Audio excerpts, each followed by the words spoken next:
E02 of the Women's Hurling Bourke Sport podcast.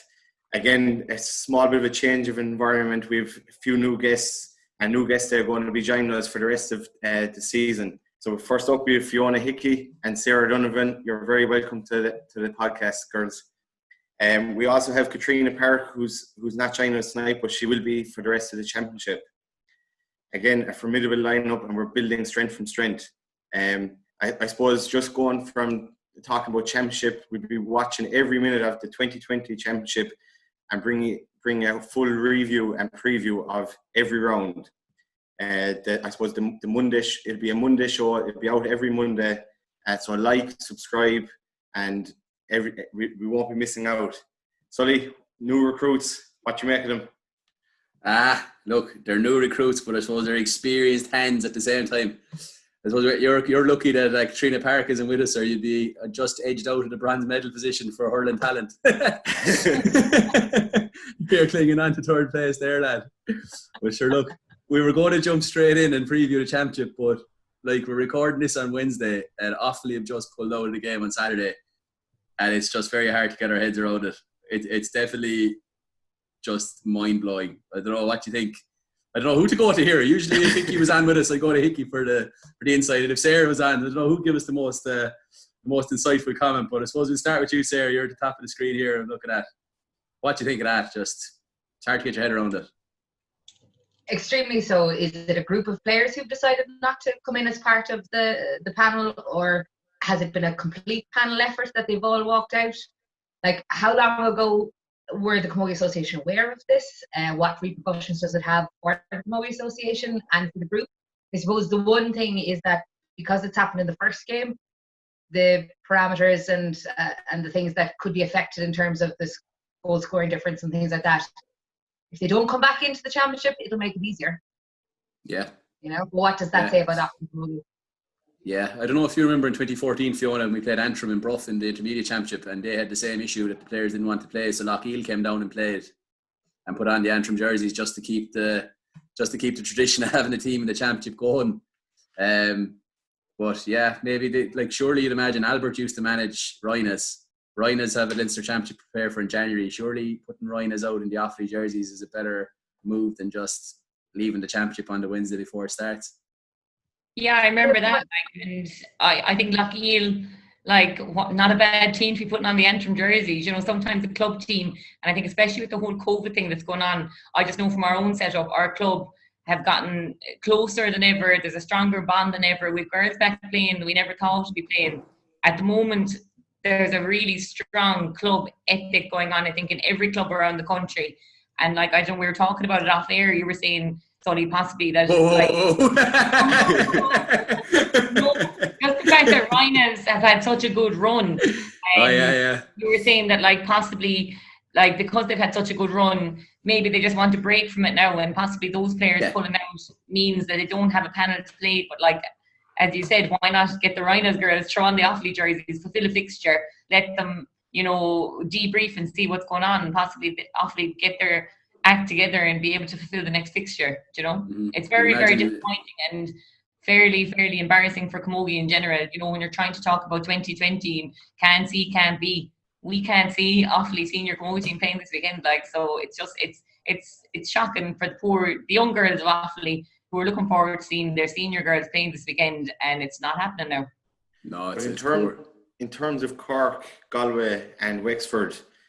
So Cork obviously getting a bye. In terms of Wexford and Galway, they don't want, I don't know how to put it, but they can't expect to be playing. So if Offaly don't show up the first day, how can they be thrown into the championship and possibly get points off a Wexford or a Galway? It just doesn't make sense. It's a big problem for the Camogie Association. And Offaly had a good league run. It's actually, I know, Sully, you're very upset and annoyed about the whole thing. It's just it's so upsetting when you're trying to, I suppose, promote Camogie. Offaly, I was looking at the scores they had earlier. They beat Wexford. No, sorry, there was a draw against Wexford. They ran Kilkenny fine and close. I just don't. It's actually mind-boggling how this has happened. I know March is a long time ago at this stage, but it's just it's not good enough, like, you know. No, it's very, very disappointing. But look, I think that's a very valid point, David. I think they're either out or they're in. Yeah. Like I think the rule, chatting to someone earlier, they said the rule is that they're actually allowed to fulfill their fixtures, but they can't progress if they did happen to beat Wexford and Galway, as unlikely as it is. If they're not allowed to progress to the quarter final, but as you said, if they took 2 points off Wexford, stopped them from progressing, and then weren't allowed to progress themselves, it just throws the whole integrity of the competition up in the air, and it's just, look, I don't know. We don't want to end up in a coin toss situation. From the other side of that as well, I saw a tweet or an article there from the Irish Examiner, who are unbelievable for coverage of women's sport, and I can't praise them enough, like, for the amount of work they do for, like, the Cork Camogie Club Championship there. They had a 2-pitch spread on Corsi Rovers and the county final, but Paddy Murray was saying, and like, Paddy is meticulous in his preparations, he was saying the amount of thought, time and effort that Cork put into fulfilling this fixture. How do they get to Bourke? Do they go by cars? Do they go by buses? And like, all of that time has just been a complete waste now. And today's Wednesday. The match is due to be played, was it Saturday or Sunday? Do you know, it's just, I don't know. I should have twigged something was up, because we were obviously going to go to the game and cover it. And I'd left a voicemail for the PRO, and then rang him again, sent him a WhatsApp, and he just kept coming back going, and all we'd asked was, can we put on the media list? And he's like, I'll come back to you. I was like, what do you have to come back to me on? Can you just write us down on the list?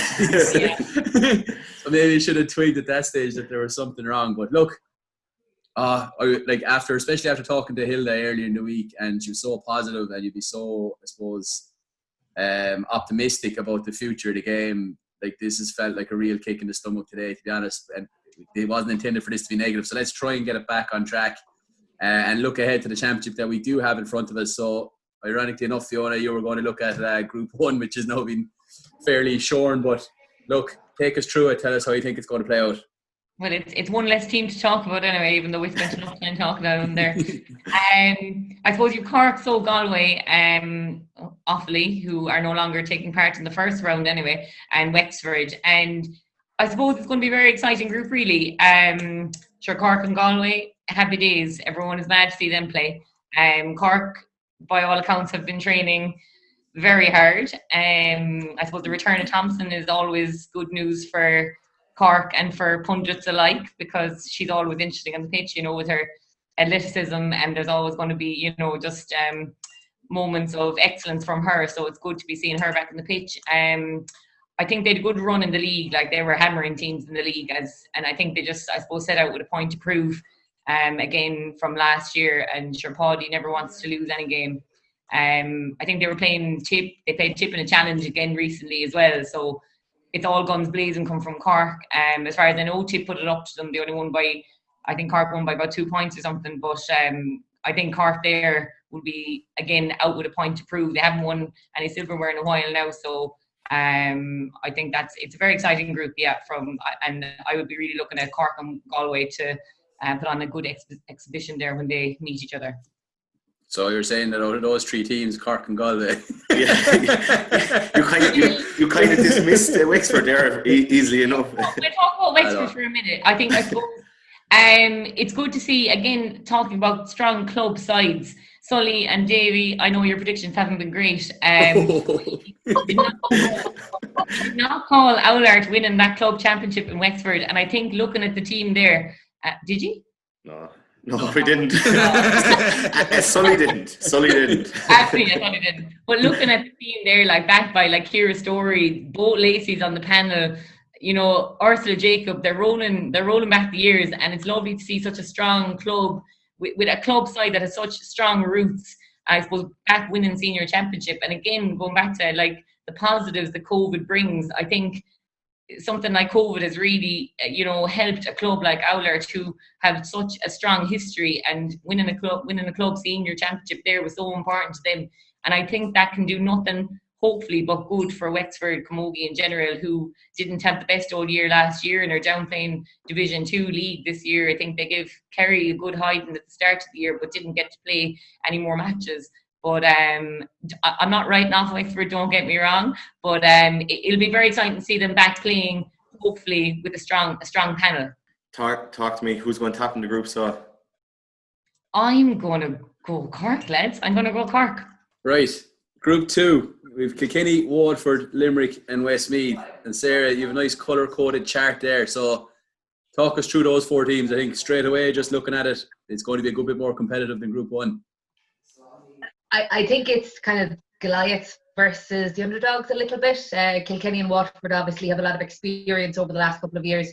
I think in terms of Kilkenny, particularly what they're looking for in Kilkenny is consistency, right? So new manager in Brian Dowling, coach Tommy Shefflin. Obviously, Tommy's come from Ballyhale Shamrocks, has won an All-Ireland club twice, and has now come into the mix with the intercounty obviously set up in Camogie, which is unusual because normally the lads use Camogie as a stepping stone to head up to I suppose higher positions within GA teams and hurling teams. I think it probably shows that hurling people in Kilkenny were really frustrated with the talent that wasn't winning enough, right?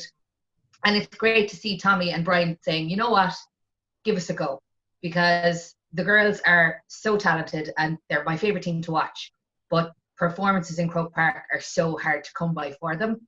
And I think that's the issue with them continuously. There is no doubt every year that they're the team that I love to watch, but yet on All-Ireland final day, they're not the team that comes out on top. From them this summer, all we're looking for is consistency. I think that's what everyone would agree. There hasn't been much of a change in the panels, as far as I can see. They've probably benefited from the fact that everyone's stuck in Kilkenny and can't leave, because it certainly means that there's more players at training than necessarily would have been if things had opened up, say, after the summer. After losing another final to Galway, there was potentially players were going to leave, just sick, needed some time off, but this has obviously forced them back into action, and you know what, maybe it's not a bad thing. In terms of Waterford, it's a funny one. Like, they obviously got great confidence from last year. They really probably enjoyed last year. They obviously had 3 All-Star nominations, and Beth Carton is obviously their leading light. In terms of experience, they've lost Anya Ling. She's not around this year due to work commitments, which is a big loss. Rocket's going to be doing a lot of work there at the back to try and keep them organised. Now, I know she's an attacking back as well. You don't know where she's going to end up. I suppose this week is probably the hardest week to do these reviews, because we just don't know who's going to be on the pitch, come Sunday. So at least next week we'll have a better flavour. I expect Kilkenny to beat Waterford straight out. I think they're a wounded animal, and I think they're going to have a lot to prove. They probably weren't doing as much work as Cork as Fiona has potentially suggested. But I think sometimes, when your pride is hurt, a lot of intensity comes to your play, and we'll see that from them. In terms of Limerick and Westmeath, Jesus, right? What a team, what a group for them to be thrown into. You have Limerick, new manager, his first year in charge. He's had a win and a loss during the league. I believe he has a very small number of players to choose from. I think he only has 6 senior players who actually play club senior in Limerick at his disposal for one reason or another. He's without Niamh Mulcahy, he's without Rebecca DeLee, he's without Sarah Carey. Any team would struggle to replace those players, and he's going to be relying on the likes of Queeve Costello, Queeve Lions to try and get him over the line. And who's in the background there? And someone agreeing with you, I think. I just heard 100%. The live feed is going out to the Patreon subscribers, you see. So yeah, look, I know you'll agree with me, and Fiona, you'll agree with me. It's going to be very hard to replace me, Rebecca, and Sarah. So that alone, as a new manager, is a headache. Not a mind having only 6 senior players available to you. So sometimes I think managers are a bit naive as to the requirements of managing an intercounty senior camogie team, and in some cases it's you bite off more than you can chew. So it'll be interesting to see how Limerick get on with the players that they have available to them. That sounds like a prepared statement from Fiona Hickey. No, do you know what? Brought to you by Sarah O'Donovan. No. Your stamp all over that, Hick. It's very diplomatic. detailed. It's diplomatic. No, I just say, look, sorry, I compliment you on your research, Sarah. I won't say that Fiona prepared that. Am I getting paid by the hour or what? Yeah, this is flat hourly rate. Very flat. Last one, Westmeath. Okay, they're up. They're making a massive effort. Johnny Greville is looking at all angles. I actually spoke to him today. He actually answered the phone. Imagine, he's like, who? Who's this? Johnny's I'm a soul doing man. very important research. But no, look, it's very unfortunate for them. I lost a couple of players this year. They've lost their captain, Mairead McCormack. They've lost Sandra Mcgrath, their wing back. They have more offensive players than they have defensive players available to them this year. So Megan Dowdall, Denise McGrath, Sheila McGrath. They've 3 really good girls coming in who were minor in 2018, so I was doing a bit of a Google today. Aoife O'Doherty, Ava Balfe, and Emily McCabe. And those girls are the girls who are kind of making the step up now. And Johnny made the point today that because the county championship happened before the inter-county championship, he was able to see those players in full flight. And that's how he brought them into the inter-county setup a little earlier than they necessarily would have if it had been the same calendar as other years. So if I'm going to call it today, in terms of organisation, I'm going to say Westmeath and Kilkenny. Done. Really? Westmeath and Kilkenny? You're forgetting Waterford there now.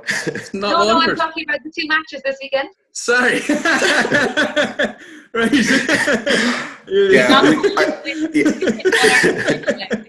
Here, look, if you want to call that, like, who are we to tell you any different? This is why you're here, but... I already said Goliath. Sorry, for the matches at the weekend, yeah. We were going to ask you who was going to come out of the group. There was stunned silence there. Johnny's a good motivator. I've worked with Johnny in the past. I think it's premature to ask me such a question, having not seen any of the games. I think after this weekend, we could have asked that question, per se. Okay. That's not the women's way. No, we don't work that way. We make wild predictions based on absolutely nothing. Yeah. Blind predictions. So. In Sarah's defence, it's very hard. Like, coming up from an intermediate win, you are on cloud 9. You are motivated. You are loving camogie life. I remember we were like that in 2015. We were just buzzing to be up playing senior. So, Sarah, you go with your Westmeath prediction. Yeah. And do you know what? It's a funny thing you look out for is, like, in the Ashburn, like the last couple of years, there started to Westmeath players have started to pop up in the key teams, like Sheila McGrath playing GCD. We actually have Ava Balfe in UL. She was on our fresher panel last year. She's on our Ashburn panel this year.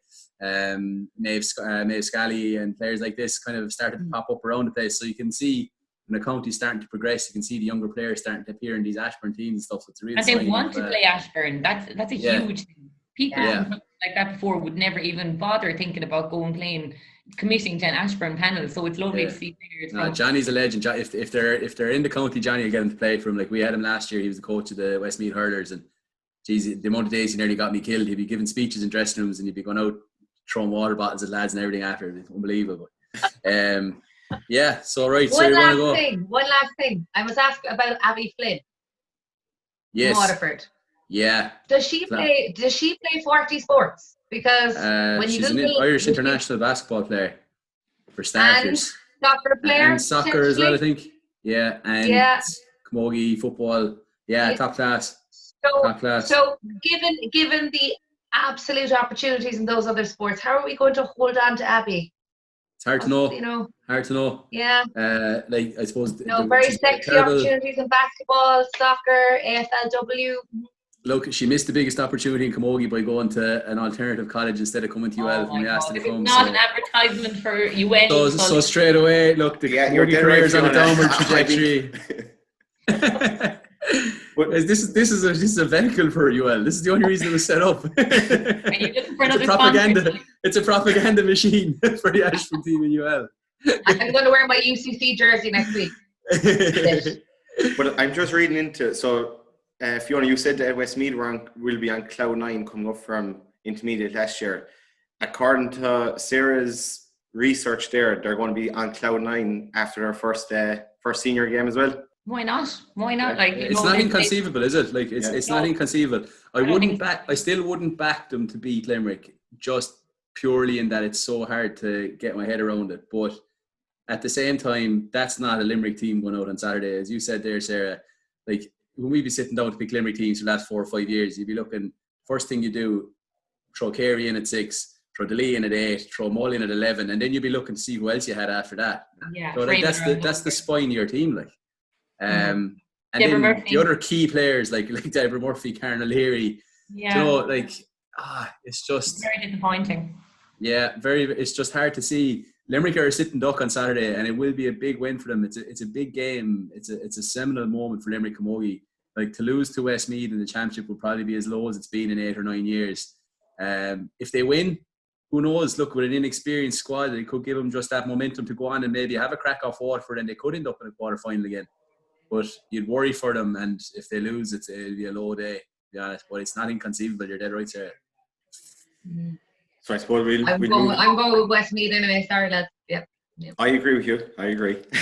I will say, though, from an Up Limerick point of view, at least they have the likes of Sinead. It's great to see the likes of Sinead Mack and Niamh Ryan returning to the panel. 2 girls who have gotten, between injuries and other things going on in Limerick Camogie, those are 2 girls who have never got a right chance at starting and cementing positions, and those are 2 girls who should have cemented positions within the Limerick Camogie setup. So it's not all doom and gloom for Limerick Camogie. You know, that's the real silver lining there. I'd say Laura O'Neill just made Sinead Mack come on and play, you know what I mean? So it's nice to see the 2 girls representing the peer sheet, you know, and sure, Bruff, I think, have 8 players on the team now, so they're Bruff are the up-and-coming team in Limerick Camogie by all accounts. So, do you know, funny you mentioned Sinead Mack, actually, because she's in UL doing a master's. She's on the Ashburn panel in UL as well. You make her go play Limerick Camogie. Here, that's great for UL. She's a big fan of Sinead Mack's. Yeah. I suppose we'll move on to Group 3. So you were looking at this. So we have Tipperary, Clare and Dublin. How would you figure this is going to go? Yeah, this is the interesting group, Davey, I suppose, in that nobody goes to the semi-final out of it. So because it's only the group of 3, the first and second teams only go into the quarterfinals. When the draw was made, you would have said that this was an unbelievable group, like that it was throw a blanket over them, take your pick, draw. You could conceivably see all 3 teams winning 1 game. But I suppose recent developments in the last couple of weeks, maybe you would have to think that Dublin had drawn their preparation, the turmoil in the camp, the managers changing, players maybe up in arms a little bit over a few different bits and pieces, that possibly their preparation isn't quite where it should be. And even that's in the context of everyone's preparation being off a little bit because of the circumstances they're in, but theirs particularly off. So I think they might be a little bit behind the group. I suppose if you're looking at the other 2 teams, Clare and Tipperary, both been very active on the challenge match circuit. I think Clare played Kilkenny twice, and Tip had been playing Cork and a few more of them as well, and giving good performances by all accounts. I saw a little bit of one of the Clare challenge matches, and they're very, very, very physical down the middle. Like, you've Clare Herr at full back, Lana Ryan centre back is about 6'1", Laura McMahon in the middle of the field, Mairead Scanlon centre forward, Emer Kelly full forward. So, like, that's a formidable spine down the middle. And the funny thing is that the longer it goes on into the winter, the better they will probably be. Is the funny thing. I think Andrea O'Keefe has gone back in with them as well. She had an unbelievable season for Ina. Again, a player that just loved the winter, loved the hard slog and putting in the hard yards as well. So look, they look like they're in good shape.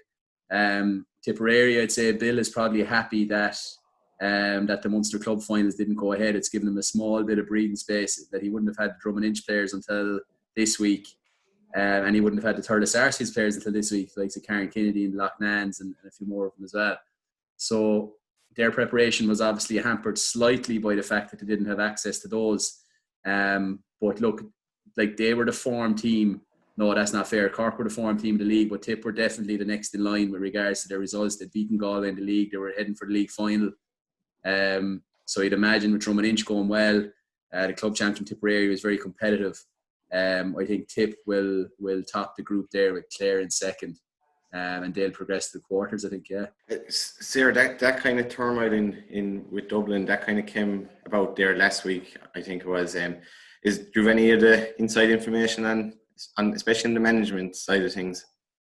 Yeah, so like I know Adrian was putting it politely when he said they possibly wouldn't be as well organised. You've a scenario where there's two guys after coming in to train the team, Nigel O'Hara and Kevin Hendrick. Like they're completely new to this group of players. So they played Westmeath on Sunday in a challenge match. This is the first time these guys are actually laying eyes on the girls in a championship setting, and they're 2 weeks out from playing a championship game. You have a scenario where they played, 15 players in the first 30 minutes and another 15 players in the second 30 minutes, because that's how little they know about their players. And they're going to be graded and criticised on their performances against the likes of Tip McClare, who have had far more time to knit together. You have a scenario where Rosie Kennelly from Tip, I don't know if either of you know Rosie. Mm-hmm. Like Rosie is the goalie, has been the goalie for all of the league. I think Rosie's a phenomenally natural hurler, like loves a high ball, like really natural striker of the ball. I love seeing her in goal, but now she's in direct competition with Faye McCarthy, 2017 All-Star nomination. Faye came back into the panel because obviously Jude's had obviously won. Faye is around, she's available. And now they're going head to head 2 weeks out from a championship. Rosie plays the first half the last day. Faye plays the second half. How can a management form such a kind of an opinion of players based on those games? They're out to play Meath tonight in another challenge match, because they just need information on these players. And that's all because old management stepped away or were ousted, or as the Sun put it, and the new management are in 2 weeks. Not ideal. to say the least. Yeah, no. Not ideal. But yeah, and obviously you just have to mention two players there. What a keeper Faye McCarthy is, in fairness. But look, we'll try and keep it on the tracks again with a bit of positivity. So what I've taken from the two of you there is Cork are going to top the group, and you're going to top the group. Are you going to give Waterford a place in the quarterfinals, Sarah, or are you going to give it to Westmeath? We're going to give it to Waterford. Yeah, I think so. Okay. Good choice. No, it is. Right, no, we're going to go to you, like Sarah, and we're going to try and predict who's going to win the championship here. Okay, so now obviously it'll all depend on the quarter-final draw. We've Cork and Kilkenny through the semi-finals, so we've Waterford against Tip. Let's just give you one-word answers here. Call it for a semi-finalist. Tip. Galway and Clare. Galway. Okay, so that leaves us with Kilkenny and Galway in one semi-final and Cork and Tip in the other semi-final. Cork and Tip. Cork. Galway and Kilkenny. Kilkenny. So Cork Kilkenny final, call it. Cork. Yeah. There we have it. Cork for the All-Ireland Championship. Right, we don't need to run the championship now. We have a winner. Have you anything different to say to that? No, I'm calling Cork just because I just think that if there's any men to get around COVID guidelines, not saying he's breaking any guidelines because he's definitely not, but if there's anyone who... Because we can't afford the litigation. UL is not fine. Making sure that, or he will get fired, one or the other, but making sure that things stay on track. Cork are the most professional side I've ever come across in Camogie, and I think keeping teams on track at the moment. I know like that, some players from a team I won't mention were getting a text saying, are you okay to come back training after the COVID guidelines are lifted? I'm pretty sure no one in Cork was getting a message like that. Do you know what I mean? I think that I don't have an inside track there, but I think that Paddy kept the show on the road probably in the most professional manner that he could during all of COVID, and was just chomping at the bit to get back. And I do think that the Corsi getting knocked out of club championship will help them a lot. I do think that St. Thomas's, or not St. Thomas's, but what do they call Sarsfields and Galway still being involved will hamper Galway preparations a bit. I think Sarsfields will be more inclined.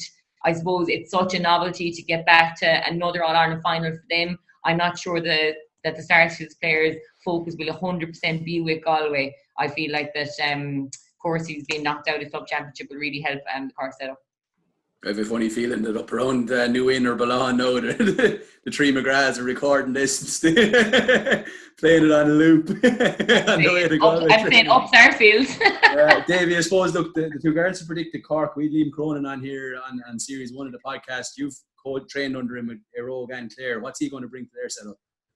That's the thing, like, Cork have, like, inherited a serious trainer there. Like, he's as professional. He doesn't, every single detail he thinks of, this to the smallest minute thing that a player mightn't think of, even a manager might think of. Liam will bring that to the table, no matter what it is. And then within the training setup, his innovation of different games to get around different tactics, likes of holding back. How do we get around a team that's very defensive, or even if a team is pushing on, he won't let his Cork team, I'm going to say his Cork team because he's doing serious work there, but he won't let them all attack at the same time. He'll have a defensive structure, and he has the firepower front to, like, if when they let ball into the inside line, like, there will be goals got, and I think Cork will be a serious threat for goals, especially throughout the championship. So if you had to call it, Davey, put your neck on the line for a change, who's it going to be? So do we get to Cork-Galway final? Was it? Is that where we got to? Well, the girls had predicted a Cork-Kilkenny final, but that's up to you. I actually said Cork-Galway. Yeah, sorry. So Cork-Galway, Cork-Kilkenny. I'll leave it up to yourself, Davey. Call the finals, call the winner. I think it'll be Cork-Galway final, and providing the draw will be okay with that. And then I think Cork as well, a Cork win. So 3 for Cork. So Paddy's outside creating shitstorms that Cork are going to pull out of the championship and this and that. He's trying to work away quietly, and the three of you have gone and predicted that they're going to win the All-Ireland. So you won't be happy with that. But there's no more in under the radar now. It's threats of striking or anything like that. So that's it. So, guys, so we may as well hand it over. 3 out of 3 Cork. So, look, fair play. I'm not even, like, normally we kind of turn it around and ask you, but over the club championship season, like, we're definitely won't do that. We have our pen. We're going to stick with that. Yeah. How about you write it in an envelope or write it on a piece of paper, put it in an envelope, and we open it at the end? That's what we'll do, Fee. That's what we'll do. That's why you're on the panel. Yourself. That kind of innovation is why you're here. Yeah. Right. Can we do it now? Oh, we can, yeah. I don't have an envelope. You're putting me on. Stick to the script here, Fee. That's Sarah. I'm sorry. You have me ranted here now. I'm not that innovative. A blonde and a brunette. Come on. You have me ranted. Right, Davey, let's try and get back on script here, if you don't mind. So you're ignoring Sarah's. No, we'll do it. We'll stick it up on Instagram later. Not a bother. Right. Signed and sealed. Yeah. Right. So, and again, like, once we're talking about the championship as teams as a whole, I kind of dive down a small bit into players, and especially young players, young talent coming through. Like, you're over UL and Ashburn, as you said 10 times already. But what young players have you seen or that have come through last year maybe or coming in this year that you haven't trained already this year? I know, yeah. But is there any? I think it's just a great. No, you're right. Yeah, like the Ashburn is a great, I suppose, testing ground for players, and you do get an early insight into players that are maybe going to make the step up to senior championship afterwards. A player that I've been really impressed with this year is an Acorn from Wexford. Like, she played in the Ashburn for WIT, was really, really good. I suppose she dug Art out of a hole in the final when things had maybe started to go against them. Martins had come back into it, and was just absolutely brilliant carrying ball. And I think she could have a huge breakthrough season for Wexford.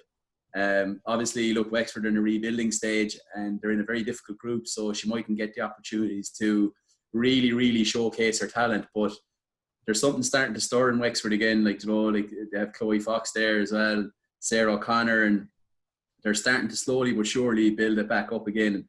I think she's definitely one to look out for. Another player I suppose I've been really impressed with in the club championship, and yes, she is in UL, but it's not because she's in UL. I haven't actually ever met her yet. Is Mcgrath from Drummond Inch. I think had kind of got on the tip team for the league there this year. big, strong, physical player. She's a cousin of Noel and John, the two lads that play for Lockmore, and she has the Mcgrath's hands, deadly frees, deadly from play. Really, really impressed with her. I think they're the two main ones. I suppose probably not a young player as such, but we've never really seen Siobhan Mcgregor on the senior stage either. And I suppose that's well, she did play one season very, very young as a 16-year-old. But like physically and tactically, she's developing into phenomenal talent. I'm really looking forward to seeing her as well at Galway. So, they're probably the three that I think will make a breakthrough and really step up to make their mark at senior level this year. These are the players we've seen coming through in the Ashbourne. But from what you've seen in the summer and from your experience, I'll start with you, Sarah. Give me the players that you think are really going to make their mark. I suppose the old hands, the established heads that you expect to really step up and drive it on this year in the championship. In terms of the overall championship or Dublin specifically? Well, Dublin, I suppose, because you know it, but just overall as well. Look, Kilkenny for me, obviously, I think there's a couple of hurt heads there who are looking to retire, and they can't retire until they win one more. So, provided the girls have had a quiet enough lockdown, I'd be expecting Denise Gall and Dalton to be absolutely ripping for championship. In terms of Galway, we've heard so little, but I just think they're phenomenal athletes. And as you said to me on the podcast a couple of weeks ago, they do gym sessions after training sessions after gym sessions after training sessions, and I think they got the bit between their teeth. They'll be really excited about this condensed season and what they can get done in that condensed season. And you have the Mcgraths back. I love watching Siobhan Mcgrath play. I'd love to see her get as much possession as she can and absolutely kill it, because I think an out-and-out full forward or an out-and-out corner forward, we need a couple of those coming back into the mix. We're always talking about centre backs, we're always talking about centre forwards, and I just think we've lost that jazz about the full forward position. The hardest thing for me to train a team in is playing corner forward, because the girls see it as the dummy position or the dull, and I'm like, Jesus, I love that position. You can get on so much ball. But players at underage aren't coached to play that position. And I think if we get a couple of sexy corner forwards into the mix, we'll have it back on track again this year. Definitely. What about you, Fiona? I suppose just starting from a Limerick point of view, as I said, there's a lot of it's disappointing in the old heads that are gone, but I suppose it gives the opportunity to see a bit of freshness in the squad in a way. Niamh Ryan, as I said, I'd like to see her getting back playing. Looking forward to Sophie O'Callaghan, had a great year last year and started very well in the league this year. Also a UL Ashbourne player, Sully. But Sophie always had the talent and the skill and the desire to play, but I think she's just really coming into her own now. So I think, is she second year now this year, Ashbourne, or third? This will be her third year playing, yeah. Third. So I think she'd be big news for Ashbourne this year. You'd be planning for her to be anyway, and I think she'd be big news for Limerick, hopefully this year as well. Cueva Lyons, Sarah's talking about sexy corner forwards. Cueva Lyons has the ability, the skill, the speed, and everything that a corner forward should have. But again, I suppose hasn't really set the championship alight ever. I suppose she scored a great goal for us when we beat Cork in the Munster Championship, a great day. But she's never set it alight, and I think she's the capability to do that. So I'd like to see that happening. I suppose going back to Cork then, sure, it's great to have Thompson back in the mix. Amy O'Connor, always can't wait to see her play. And Linda Collins, I think, is another one who's really come into her own now. She's cemented her place in that team. It's great for her because she's put in the work now. She's been with the intermediates for years, and that's what you want to see, is good, strong intermediate teams developing players to come into the senior team.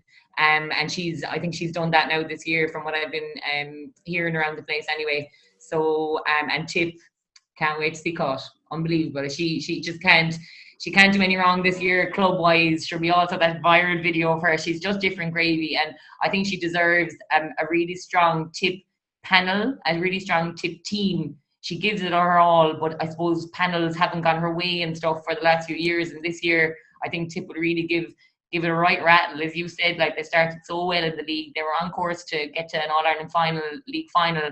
So no one deserves a good team around them, but if anyone does, it's caught. Anyway, I think I'm looking forward to seeing her play.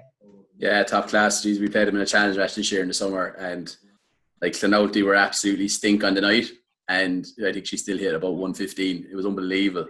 Like there was guys from Thomastown, John, like lads who would roar and shout at everyone, clapping her like. So it's like going to Fenerbahce. Like if you can get the locals in Thomastown clapping an opposition player, you know for a fact you're motoring well. Like it's just it's absolutely unheard of. It's impressive the way you managed to work Fenerbahce into our podcast tonight. Is that a bit from Davy or something? No. Yeah, but sure. Look, I suppose when we're talking about individual players, this would be a good time to mention that we've extended our sponsorship with Bourke Sports, as you can see, which includes sponsorship of the first ever women's hurling All-Stars. So this is going to be picked by the two we have here, Sarah and Fiona and Katrina. We're going to be watching every single game, which straight away puts us on the front foot ahead of the usual All-Star selectors, I think. Bourke's have designed a bespoke All-Star jersey for each winner and a special one-off Hurler of the Year jersey. So we just have to say thanks so much to the guys for backing us and having the confidence in us.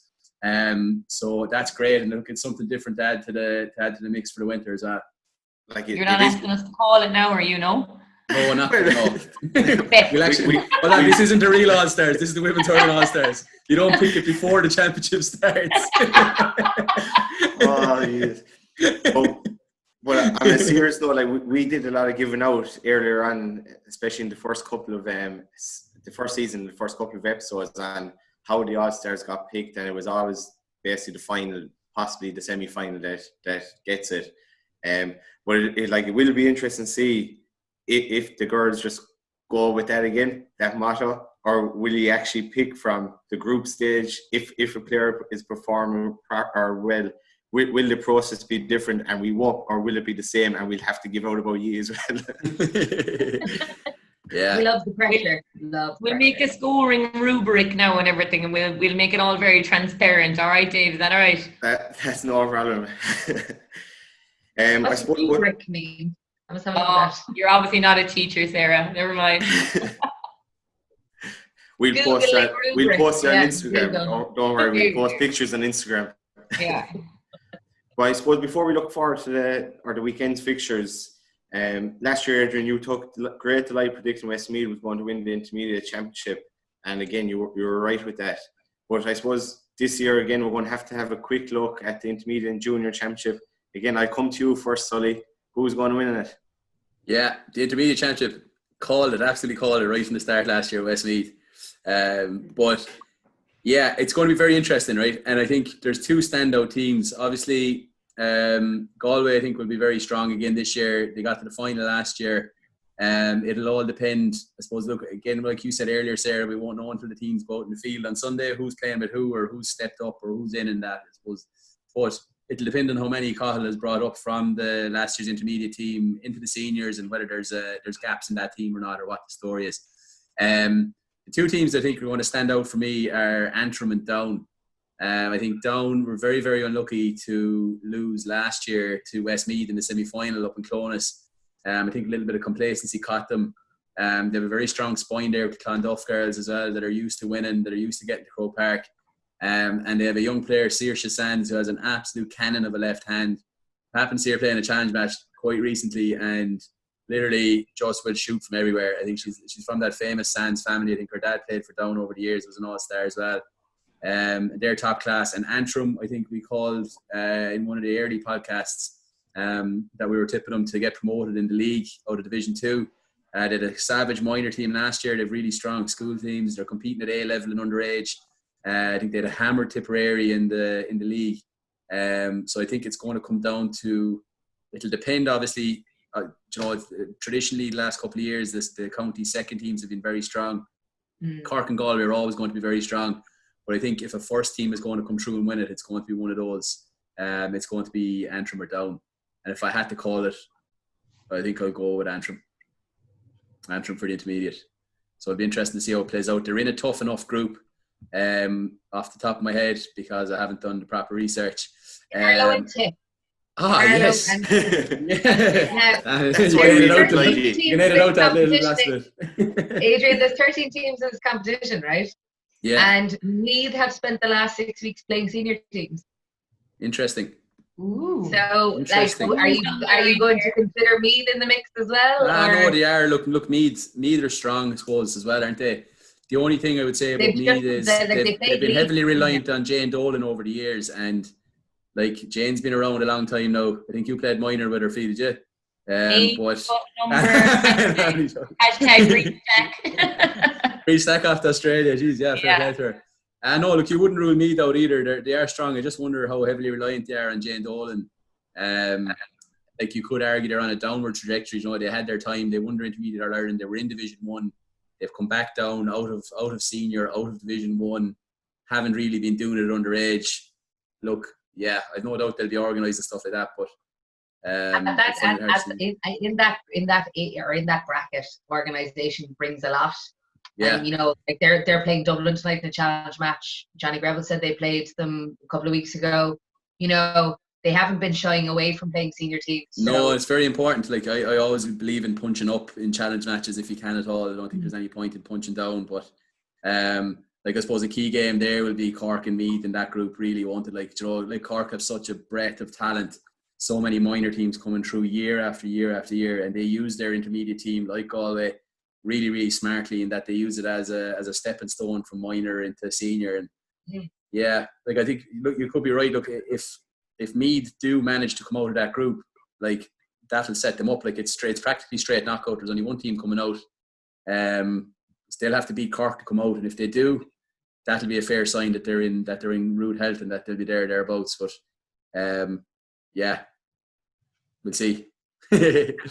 Yeah, look, Turkey. Do you want to write them down in the envelope as well? Okay, we'll just. Draw it. I'm not that interested in intermediates there. I know I think you're the expert on it, but I have won it twice. I have won it twice as a coach, so look, I'll back myself here. Do you want to get more subscribers? Do you want to include everyone? You know, all championships matter. Yeah. Yeah. Anyways, look, we move swiftly on to the junior. I suppose the junior is a very, very important competition for teams trying to make the stepping stone as well. It's very, very important in Limerick to the point of view that they nearly sabotage the senior team to try and win it. But I suppose the interesting thing here is that the very first fixture on Saturday is Offaly are supposed to be coming down to play Clare. And I just can't get my head around how they'd be allowed not field a team in the senior competition, but can pick 25 players to come down to Clare and play in the junior. Just doesn't tally up for me. I think if you come and field a senior team, you shouldn't be allowed to put out a B team. And where does no offense stop there then? Like, are the subs who've been subs on the Offaly senior team for years, are they allowed to go join the junior team now? Well, if you haven't played senior, you can, yeah. But like we actually had communication from Clare, like kind of going, here, listen, what's going to happen our game on Saturday? Now, like as you said, Fee, is there 7 or 8 players who are on that Offaly senior panel who can just drop down now and play in the junior if they didn't play senior last year? And like, I don't know. I think it would absolutely stink if Offaly won the junior this year with a strong team after not bothering going into the senior, to be honest with you. I just don't think that's right. Like, you have to field at senior. Your first team is your first team. You can't just take out your first team and put in another team further down the line. It's just absolutely rotten. But look, I suppose the teams there in the junior that have that little bit of experience of playing would be the likes of Armagh, would always be thereabouts, having intermediate in the past. Wexford, until last year, their second team would have been Division 2 in the league. They actually had to go down and play in Division 3 because their seniors came out of Division 1. So I suppose Wexford would be very strongly positioned to win that junior. Maybe Clare is an outside bet as well. Clare have been very, very strong in minor the last couple of years, getting to a lot of our Ireland minor finals, winning a couple of Munster minor championships as well. So I think maybe one of the second teams could pick that off this year. And it could be, it'd probably be Wexford or Clare, I think, will win the junior. I'm going to go Roscommon, but I'm going to let you at it, okay? That could be a clip. Do you want to add in anything? Well, I did see Roscommon play against Limerick last year, and by God, do they love their camogie in Roscommon. Watching the crowd, we watched it down. It was down in Innis on the same day, and my God, the crowd I mean, imagine even having a crowd anywhere now. But like the Roscommon crowd, they just love their hurling, and it was actually lovely and refreshing to see. You know, a strong not a hurling stronghold, as Buff Egan would say. Common, just really they wanted it, and they find some fine hurlers there. So yeah, I wouldn't rule Roscommon out of it. And sure, Limerick will have a strong panel. They're just mad to get back to I suppose Croke Park at some stage, whenever they'll get invited back up there again, or they'll make it back up there. So I wouldn't rule out either of those teams either, definitely not. So it'll be an interesting championship, the junior, I think, actually. Mm-hmm. It's probably the most of all the championships you could have any winner out of it, I suppose. There's so many teams that could come out the back and win it. Do you want to call the Nancy Murray Cup, or are we going to Wicklow? No, they're not in it, are they? We were talking about this earlier on. No, they're not in it. I know out of the teams that. Okay, well, I'm going to go with Cavan for that, purely because I know for a fact they made a massive effort the last couple of years to get a team together, and Johnny Greville's brother was managing them. And he has a bit of a Midas touch that whatever team he goes, they tend to do fairly okay. So a pure dart in the dark. They had crazy results in the league, didn't they? They won like 6-12 to something. They gave somebody an awful. They did, yeah. And they had a team in the junior club final as well, as a Crosserlock or something like that as well. So yeah, based on the fact that they're the only team I know anything about in the competition, we'll go for Cavan. So yeah. That's we go with that. So there we have it, David. There's all the predictions now for the year. We're back to you predicting. This is not why we got Sarah and Fiona on. Yeah, we'll see. I'm going to stay out of the match predictions. I think I'm better at the championship predictions. I think the nitty gritty. It's not my forte. Detail isn't great. But look, right, we've nearly an hour on the clock here, so we're going to wrap it up. Okay, so. We have our prediction for the championship. You've all gone for Cork. Paul, you'll be delighted with that. Sure, this will be played over and over in Kilkenny. Brian Dowling is downloading it as we speak. Cathal Murray is downloading it as we speak. The lads will be mad for road to prove you wrong. But look, we're going to go take a shorter view on it, and we're going to just have a look at this weekend's fixtures. Okay, so Davey did plenty of slating to me over the year, getting all these wrong over the course of the year. So we're going to stick his head in the block against yourself and against Fiona and Sarah. So, right, first game, we'll start with you, Sarah. Wexford versus Galway. Give me a one-word answer. Galway. Okay, Fiona. Oh, sorry, Galway also. Davey. And Galway as well. Okay, that was a handy one to start. Right, Sarah, back to you. Limerick, Westmeath. We know where you're going with this anyway. Westmeath. Davey. Westmeath. Oh, Fiona. Up Limerick. So we've had 2 versus 1 Limerick. Westmeath to beat Limerick. Okay, last game. Sarah, Waterford, Kilkenny. Kilkenny. I'm Kilkenny. Fiona. Davey going Kilkenny, and 3 for Kilkenny. So we have Galway unanimous, Kilkenny unanimous, and Fee, you're flying the green and white flag. No better woman. You did it for plenty of years. I think, you know what? As bad as things seem to be going, we should be able to beat Westmeath. So my only prediction for the week is I'll back you on that one.